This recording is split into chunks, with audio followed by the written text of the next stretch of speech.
You know, one of the most powerful things you can do in life is believe. Your life is a sum total of your beliefs.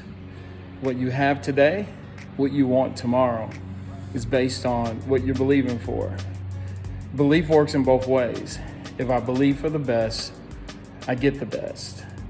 If I believe for the worst, I somehow draw that into my life. So today I have a question for you. What are you believing for?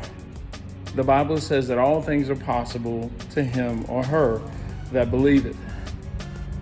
So what are you believing God for today?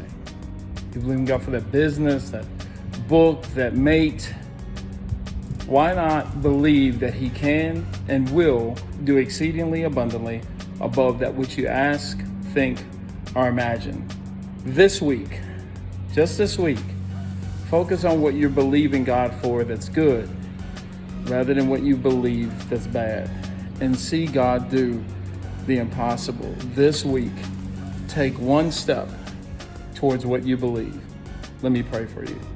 Father, in the name of Jesus, I pray that you would give the spirit of faith to your children, that they would believe and move in the things that you place in their heart.